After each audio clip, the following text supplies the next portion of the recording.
New at 11, here's a reminder this weekend, set your clocks an hour ahead. Spring Forward is here again. We do it every year, but soon we could see a time that doesn't go back and forth. South Carolina just passed a bill to put an end to all the changes and stick to daylight saving time year-round. Vanessa Rufus explains how that effort is going.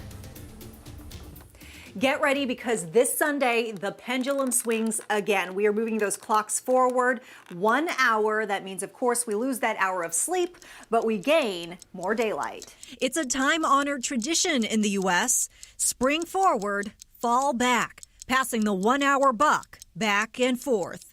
But could this be the last year for South Carolina? Last month, Governor Henry McMaster signed into law a measure keeping the state in daylight saving time. It's similar to legislation North Carolina tried to pass last year. The bill passed the House, but couldn't muddle through the Senate. At the time, many said it could be an economic and recreational boost. Our fishing industry would love it if they could have more daylight time on the coast. The folks in the mountains would like to have people on the hiking trails longer. The clock changes, too, would disappear, along with the annual preparations for sleep disruption. Studies show right after the spring shift, heart attacks and deadly crashes increase. The best strategy is several days beforehand to gradually shift the bedtime and wake time earlier by 15 minutes or so every night. That tends to be really helpful for our kids as well. While all these state-level moves are made, it's important to remember time zones fall under the jurisdiction of the U.S. Department of Transportation.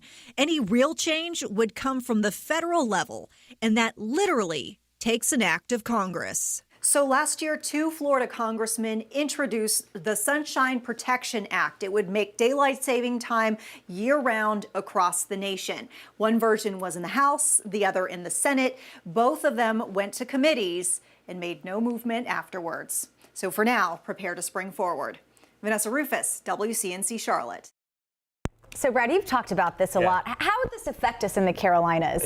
She was exactly right. We want to keep daylight saving time year-round. If that's the one change that you want to keep, you don't want to keep standard time because this would allow for those later sunsets during the time of year that people do stuff outdoors. Now, I think what a lot of people get fooled about is that they always think there's going to be some time of year where it's not going to be dark in the morning. It's not. No matter if we change the clocks or not, at some point during the year, you're going to wake up to darkness and come home to darkness. It just matters of when that gets shifted. Gotcha. But it's very unlikely that this would ever happen. Like Vanessa said, the government has to do it. That's the federal government, not the states. So it's great that the states try to do this, but it ain't happening. Okay? This is what we need to do this weekend. And the other reminder with this, we often tell you, make sure you check those batteries in your smoke detectors and your carbon monoxide detectors. Some people don't ever check those until they start beeping.